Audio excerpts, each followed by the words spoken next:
안녕하세요. 개혁주의 스터디 바이블 밑줄 쫙 성경입니다. 오늘은 야고보서 1장 2절에서 4절의 말씀을 공부하도록 하겠습니다. 우선 성경을 보는 두 가지 관점을 먼저 말씀드리겠습니다. 성경을 볼 때 우리가 첫 번째로 전체를 보는 관점이 있습니다. 전체적인 문맥을 보고 이 성경의 주제라든가 목적, 그 다음에 배경 그런 것들을 다 파악할 수 있죠. 그리고 두 번째로는 부분적으로 보는 것입니다. 제 닉네임이 밑줄 쫙인데 이 부분 밑줄 쫙 그렇다고 제가 부분만 보는 게 아니라 전체를 보고 밑줄 쫙 해서 세부적으로 성경을 보고자 노력하고 있습니다. 이 두 가지 방법은 병행적으로 봐야 합니다. 성경을 전체적으로도 보고 부분적으로도 봐야 성경의 제대로 된 내용을 파악할 수가 있습니다. 이렇게 산이 있으면은 이 산을 겉의 모양, 전체적인 모양, 어떤 모양을 닮았는지, 그리고 위치는 어디에 있는지, 산의 경사도는 어떤지 그런 것들을 살필 수 있고요.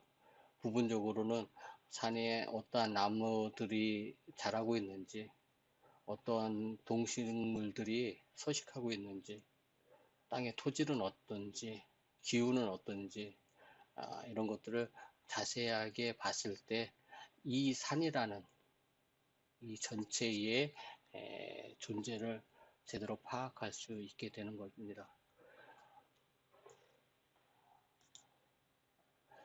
우리 야고보서의 문장 구조는 지난주에도 봤듯이 1절에서는 인사, 서신서의 특징이죠. 하나님과 주 예수 그리스도의 종인 야고보는 이렇게 시작하는 이 서신서의 인사말이 있고요. 본문은 1장 2절부터 5장 6절의 말씀입니다. 그 중에서 1장 2절에서 27절의 말씀은 핵심을 말씀하고 있습니다. 요점을 정리해서 시험에 대한 바른 태도와 결과를 말씀하고 있습니다. 시험에 대한 바른 태도는 기도로 인내해야 한다. 그 다음에 그 결과는 하나님께서 말씀으로 주신다는 것입니다. 이것이 제일 중요합니다. 우리가 시험 이런 고난이 왔을 때는 기도를 합니다. 많은 그리스도인들이 기도를 하고 하나님께서 그 시험을 이기게도 하시고 피하게도 하시게 하시는데 많은 그리스도인들이 이 부분에 있어서 미숙하죠. 말씀에서 뜻을 찾으려고 하지 않습니다. 나의 경험, 어젯밤에 하나님께서 이렇게 말씀해 주셨으니까 이 시험은 금방 지나갈 거야. 아니면 잘 해결될 거야. 이렇게 생각하는 거예요. 그러나 하나님께서는 우리에게 그러한 수단으로 말씀하지 않습니다. 우리 개혁주의 입장에서는 더 이상의 계시는 없어요. 계시는 종결됐습니다. 히브리서에서도 말씀하시죠. 계시는 종결되어 있습니다. 그래서 우리가 그런 신비적인 것을 너무 사모하면 안 된다. 우리 기독교가 신비적인 종교지만은 신비주의는 아니에요. 신비주의는 아니기 때문에 이런 신비적인 것을 너무 따지면 안 합니다. 어젯밤에 꿈에 예수님이 나타나셔서 나에게 이런 말씀을 하셨다. 어젯밤에 예수님께서 나에게 이러한 내용이 담긴 편지를 써주셨다. 이렇게 얘기하는 목사님들이 있는데 이런 분들은 상당히 위험합니다. 또한 일반 성도들이 이런 얘기를 하면은 목사님들은 단호하게 잘 가르쳐 주셔야 됩니다. 그런 것에 연연하면 안 된다고. 우리가 매달려야 할 것은 하나님의 말씀, 성경 66권이라는 것을 명확하게 말씀하셔야 됩니다. 그런데 요즘 한국교회의 추세는 이런 부분, 말씀 중심에 너무 멀은 것 같습니다. 솔라 스크라투라, 종교개혁의 5대 솔라 아닙니까? 오직 말씀, 오직 성경. 우리가 이것으로 돌아가야 되는데 이 부분이 너무 부족한 것 같습니다. 우리의 체험, 우리의 경험만을 너무 중시하고 우리의 경험과 체험이 말씀을 능가하고 있어요. 경험을 말씀보다 더 소중히 하고 있습니다. 그리고 그 경험과 체험을 말씀보다 더 우선시하다 보니까 말씀이 무시되는 거죠.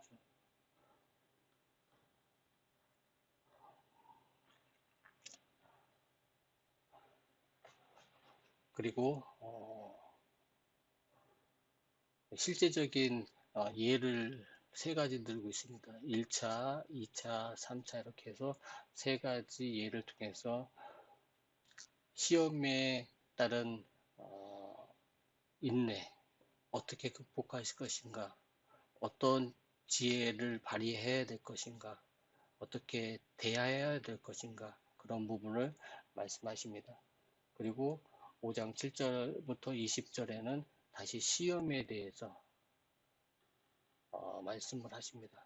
그래서 전반부와 후반부가 이렇게 연결되어 있는 인크루지오 구조를 가지고 있습니다. 수미 쌍관법이라고 그래요. 이 내용은 에스라 성경신학대학원의 이진석 교수님의 주장입니다. 저도 이 부분에 대해서 많이 따라가는 입장입니다. 1장 2절의 본문을 보겠습니다. 내 형제들아, 이 단어 나의 형제들아 라는 단어는 신약에서 564회나 나오는 단어입니다. 이 나의라는 단어는 많은 것을 내포한다고 볼 수 있습니다. 친밀감, 연대감 그런 것들. 그리고 그 기독교 공동체 안에 자신에게 속해 있는 많은 크리스찬들에 대한 애정, 그런 것들이 엿보인다고 할 수 있습니다. 이러한 표현들, 형제들아라는 것은 사도 바울도 많이 사용합니다. 사도 바울. 그리고 서신서에도 많이 나와 있죠. 내 사랑하는 형제들아 이런 표현들이 많이 나와 있죠. 이 형제들아라는 표현은 헬라어 원어는 아델포스입니다.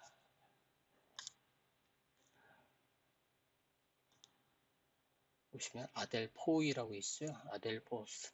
이 단어는 이 델이라는 단어가 여성의 자궁을 의미합니다. 그래서 이 단어 안에 하나의 단어지만은 형제와 자매를 모두 포함하는 단어입니다.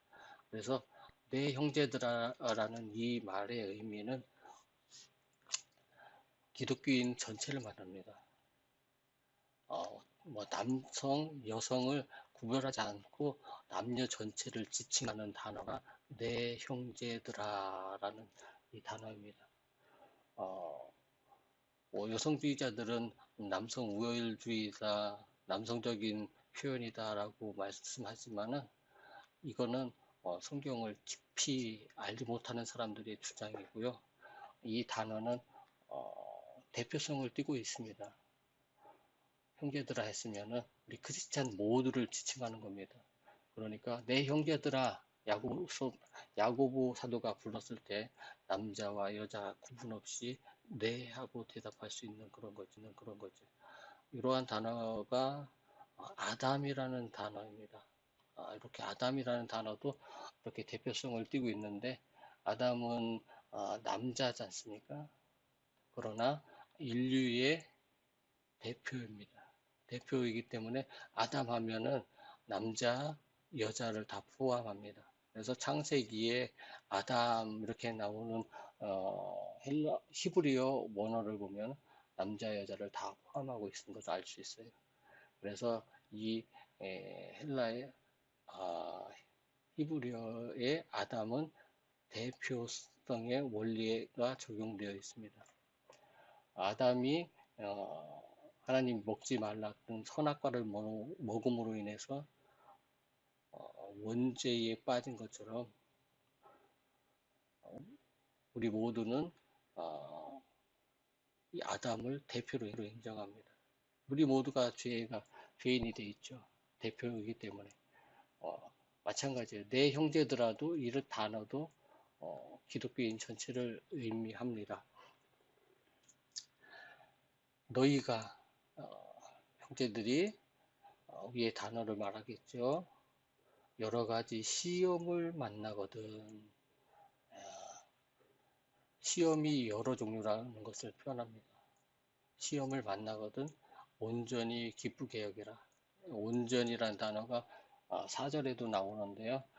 이 1장 4절에 나오는 단어와 의미가 틀립니다. 이 온전이라는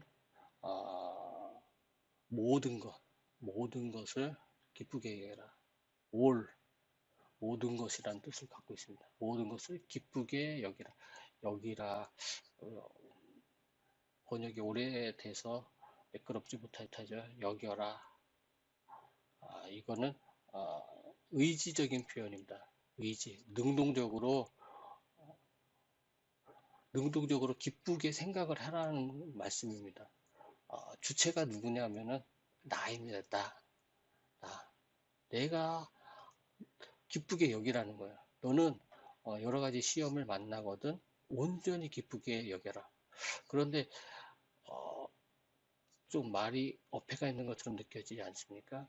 시험을 만나는데 기쁘게 여기라 말씀하고, 시험은 즐거운 시험도 있고 어려운 시험도 있나요? 물론 시험하면 우리가 다 싫어하지만은 여기서 문맥을 보면 이 시험이라는 것은 즐거움의 시험이 아닌 것 같습니다. 모든 시험이 마찬가지겠지만 어렵고 힘들지만은 여기서 말하는 것은 특히 고난의 시험인 것 같아요. 고난의 시험.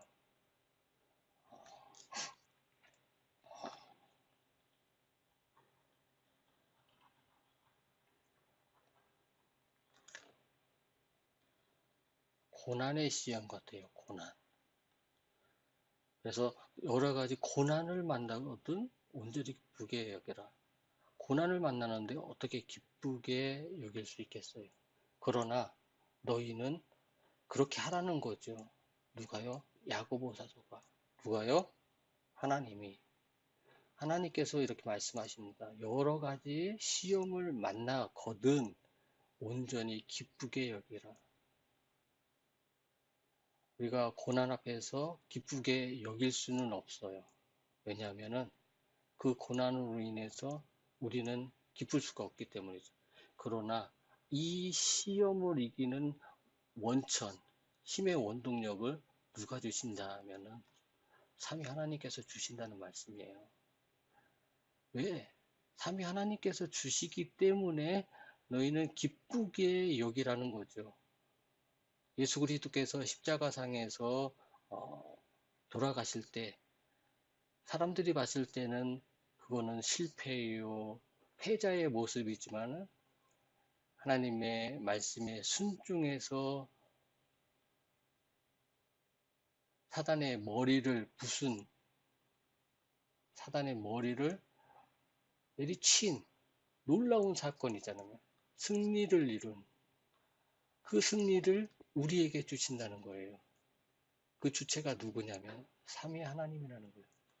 여러 가지 시험을 만나거든 삼위 하나님이 함께 계시니까 너희는 온전히 기쁘게 여겨라라는 그런 말씀을 하고 있는 겁니다. 우리는 시험과 고난이 오면은 그 시험과 고난의 환경 앞에서 환경이 두려워서 괴로워하고 슬퍼하고 화내고 하나님을 뒤돌아보고 그러한 일들을 하지 않습니까? 그러나 야고보 사도는 그럴 때일수록 온전히 기쁘게 여겨라. 왜냐? 네 뒤에는 누가 있느냐? 삼위 하나님이 함께 하신다는 것을 지금 말씀하고 있는 거예요. 그 시험을 참고 인내하는 원동력이 누구냐면은 삼위 하나님으로부터 나온다는 거예요.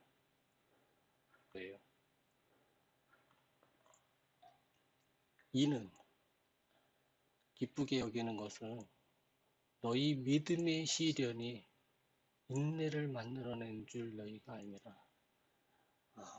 믿음의 시련. 아까 시험과 시련은 한국어 번역에서는 비슷하게 느껴지죠. 그러나 원어에서는 다른 단어를 사용하고 있습니다. 한번 보겠습니다. 시험. 시험이라는 것은 페이라스모이스라는 단어를 사용합니다. 페이라스모이스. 그런데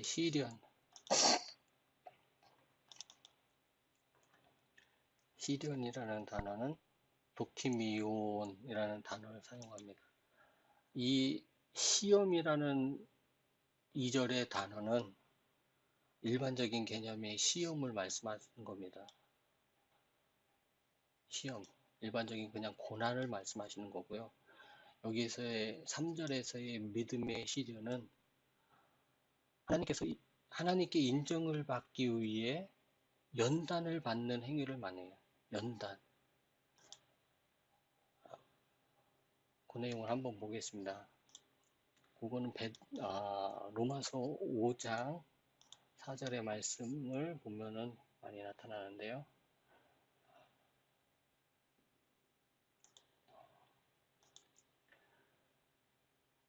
3절부터 보겠습니다. 다만 이뿐 아니라 우리가 환난 중에도 즐거워하나니 고난 중에도 즐거워하나니 이는 환난은 인내는 연단은 소망을 이루는 줄 알미로라. 그래서 연단이라는 단어를 보겠습니다.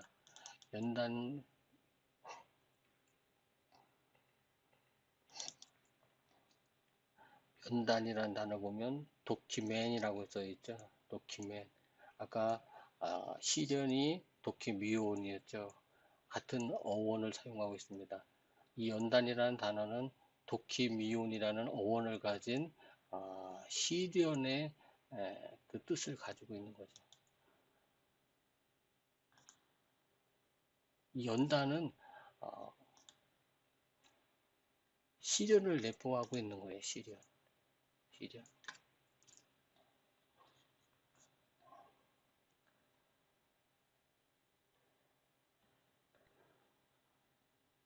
연단이라는 단어의 뜻이 무엇이냐면은 쇠를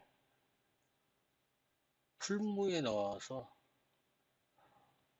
쇠가 빨개졌을 때, 다다랐을 때, 1000도 정도 올라갔을 때 쇠를 망치로 두들겨서 그 강도를 높게 하는 겁니다.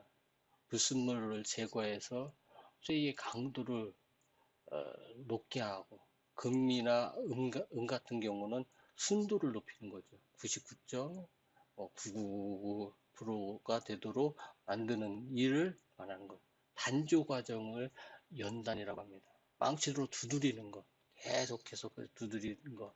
그때 두드릴수록 쇠는 강해집니다. 금이나 은 같은 거는 순도가 더 높아집니다.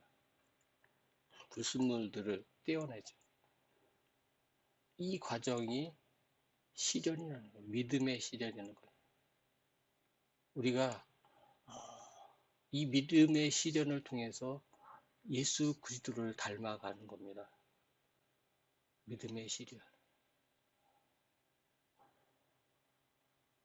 이 믿음의 시련을 통해서 우리가 예수 그리스도를 반영하는 존재가 되는 거죠. 반영하고 투영하는 존재가 되어야 됩니다. 우리가 시련을 당했을 때, 이 고난이 왔을 때 이러한 예수 그리스도를 투영하고 반영하는 존재라는 것을 불신자들에게 보여주는 것입니다. 그랬을 때, 이 사람들은 왜 우리와 이러한 고난을 대하는 태도가 틀린가? 그 배경이 무엇인가? 그 배후에 누가 있는 것인가? 그 사람들은 궁금해합니다. 그때, 그 뒤에 예수 그리스도가 계시구나. 예수라는 사람이 있구나라는 걸 알게 됩니다. 그러므로 인해서 나도 예수님을 믿어야겠다는 생각이 들고요. 또 그로 인해서 하나님께 영광을 돌릴 수 있는 것입니다. 그리고 또 믿는 자에게는 또 하나님께 영광이 되는 거죠. 이러한 믿음의 시련, 그것을 통해서 우리는 점점점 더 예수 그리스도를 닮아가는 존재가 되는 겁니다. 이 성화라는 것은 우리가 살아 생전에는 완전히 이룰 수가 없어요. 우리는 완전한 존재가 아니라 불완전한 존재인 인간이기 때문에 완전한 성화를 이룰 수가 없는데, 이 완전한 성화가 이루어지는 마지노선이 언제냐? 죽음입니다. 죽음. 우리가 이 세상을 떠날 때, 죽을 때, 아니면 예수 그리스도가 다시 오실 때, 예수님이 재림하실 때, 이 성화는 완전히 이룰 수가 있는 거예요. 이 죽음에는 두 가지 의미가 있습니다. 불신자와 신자의 죽음의 의미가 틀립니다. 불신자는 영원한 형벌로서의 의미를 가집니다. 그래서 죽는 동시에 불신자들은 영원한 지옥에 가게 되죠. 영원한 지옥. 그런데 이 지옥도 현재성과 미래성이 있습니다. 현재 지옥에 사는 사람들만 미래에도 지옥에 가는 거예요. 하나님 나라의 현재성과 미래성이 있잖아요. 현재 우리가 하나님 나라에 사는 사람만이 하나님 나라에 갈 수 있습니다. 영원한 하나님 나라. 그와 마찬가지로 현재 지옥에 살고 있는 사람들, 하나님을 외면한 사람들, 하나님을 모른다고 하는 사람들, 하나님이 없다고 하는 사람들은 영원한 지옥의 형벌에서 영원토록 고통 속에 살아가야 합니다. 그러나 신자는 이 죽음의 의미가 틀립니다. 성화의 완성입니다. 완전한 성화의 완성. 우리는 나약한 존재이기 때문에 완전한 성화를 이룰 수가 없지만은, 우리가 죽는 순간에 우리는 완전히 성화돼서 예수님과 같은 존재가 됩니다. 그래서 하늘에서 예수님과 같이 해와 같이 빛나는 존재가 되는 거죠.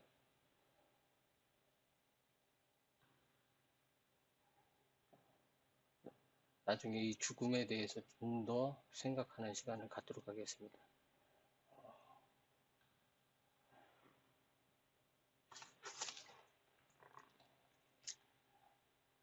이 믿음의 시련이 인내를 만들어내는 줄도 이 만들다 라는 단어를 보겠습니다. 이 단어는 추수에 쓰이는 단어입니다. 추수할 때의 알곡들, 이 알곡들은 바람이라든가 비, 그다음에 추위, 이런 병충해, 그런 것들을 견디고서 살아남는 존재들이죠. 이 알곡들, 온갖 시련을 겪고서 풍성한 수확을 맺는 이 알곡, 그 수학의 의미에서 사용되는 단어입니다. 인내를 만들어내는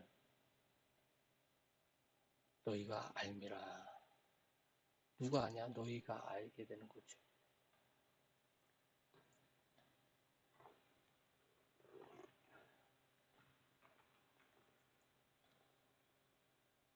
이 믿음의 시련이라는 단어는 베드로 전서 1장 6, 7절에도 나옵니다.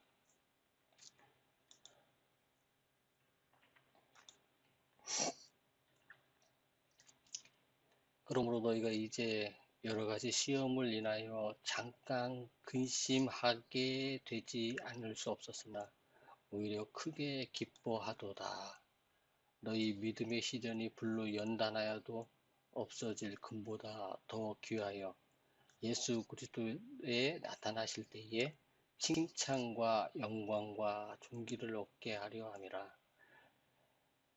여러 가지 시험을 인하여 잠깐 근심하게 되지 않을 수 없었으나 우리가 그런 시험이 오면은 잠깐 근심할 수밖에 없죠. 왜냐? 우리는 나약한 인간이기 때문에. 그러나 누구로 인해서 크게 기뻐하냐? 그 시험을 이길 수 있는 힘의 원동력, 원천을 누가 제공해 주시냐면은 삼위 하나님께서 제공해 주신다는 거예요. 그렇기 때문에 우리가 하나님을 믿는 것이고, 아니죠. 하나님을 믿기 때문에 그러한 은혜를 주시는 거죠. 크게 기뻐할 수 있는 거죠. 시험을 받았는데 도리어 크게 기뻐할 수 있는 거죠. 너희 믿음의 시련이 불로 연단하여도 없어질 금보다 더 귀하여 예수 그리스도에 나타나실 때, 이 믿음의 시련 때문에 예수 그리스도가 나타나실 때에 뭐를 받는다면 칭찬과 영광과 존귀를 얻게 된다는 거예요. 믿음의 시련이 없이는 칭찬과 영광과 존귀를 얻을 수가 없다는 말씀입니다. 너희가 믿음이 하나님 보시기에 기쁜 믿음이 되려면 믿음의 시련의 과정이 반드시 필요하다는 거예요. 쇠가 불순물이었고 본연의 쇠의 기능, 강함, 강성을 유지하려면 이 단조 과정, 연단의 과정이 있어야만이 쇠가 쇠다움이 되듯이 우리가 믿음의 완전한 믿음의 소유자가 되려면 이러한 시련, 믿음의 시련의 과정이 반드시 필요하다는 거죠. 그런데 이 시련의 과정에서 포기하고 낙담하면은 우리가 그 다음에 얻을 수가 없다는 거죠. 인내해야 된다는 거예요. 인내가 필요한 거죠. 그 인내를 참고 견디면은 언제 예수 그리스도에 나타나실 때에 하늘로 올라가셨던 그 모습 그대로 다시 오실 그날에 예수님께서 다시 재림하실 때에 칭찬과 영광과 존귀를 얻게 하려 함이라. 그때 하나님께서 이렇게 칭해 주시는 거예요. 예수님께서 칭찬과 영광과 존귀를 우리에게 하사해 주시는 거죠. 우리는 이러한 칭찬과 영광과 존귀를 얻을 자격이 없어요. 그러나 누가 해주시냐면 예수 그리스도께서 그렇게 해주신다는 거예요. 우리가 믿음의 시련을 겪을 때 인내를 했기 때문에 예수 그리스도께서 그렇게 칭해 주신다는 거예요. 우리가 잘나서 우리가 그 시험에 승리해서 우리 힘으로 그것을 극복해내서 그렇다는 게 아니라 그 믿음의 시련 가운데서 하나님을 의지하고 하나님만 바라보고 하나님께서 주시는 능력으로 인내했을 때 하나님께서 이러한 칭찬과 영광과 존귀를 우리에게 주신다는 거예요. 하나님께서 인정해 주신다는 거예요. 그것을 너희가 알미라. 이거 얼마나 큰 위로를 주는 말씀입니까? 너희가 지금 여러 가지 고난에 휩싸여 있죠. 이 야고보서가 쓰여지던 1세기에 헤롯 다왕의 그 폭정에, 그리고 어, 대제사장이나 사두개인 바리새인들이 이단으로 몰아서 어, 그 예수님을 믿는 것 자체가 죽음과 바꿔야 되는 그 상황 속에서, 그 어려운 시험 속에서 너희가 그 믿음의 시련, 그런 고난이 인내를 만들어내는 줄을 너희가 알아라. 얼마나 큰 위로가 되겠습니까? 누가 계시겠대?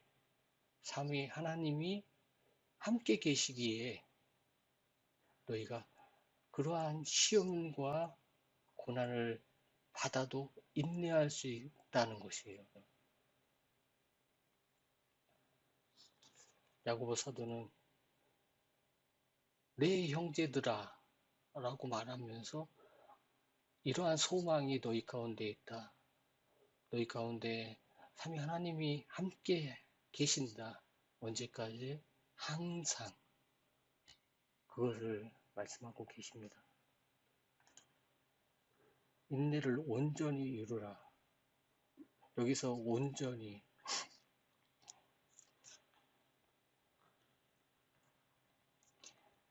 2절의 온전히는 모든 것이라고 말씀드렸죠. 여기서의 온전이라는 뜻은 완전히, 퍼펙트를 말씀해요.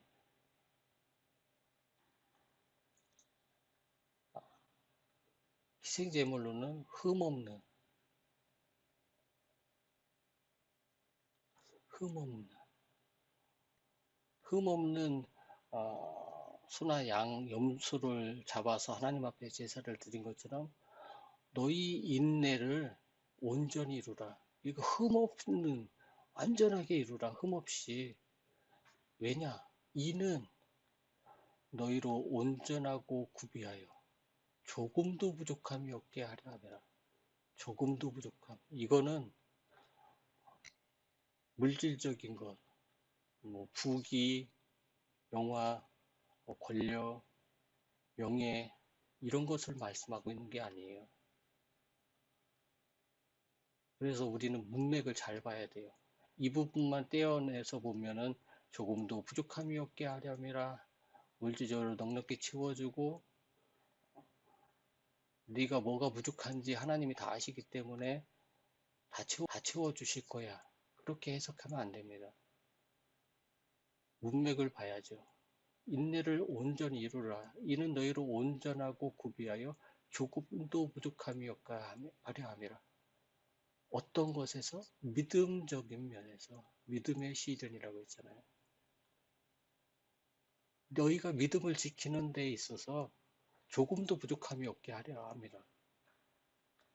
누가 있기 때문에 조금도 부족하지 않냐? 삼위 하나님.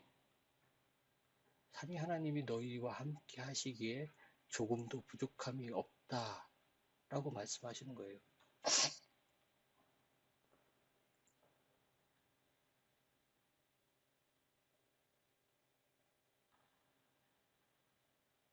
우리의 힘과 능력으로는 그러한 시험과 고난에 있어서 능히 이기고 남을 그러한 능력이 없어요.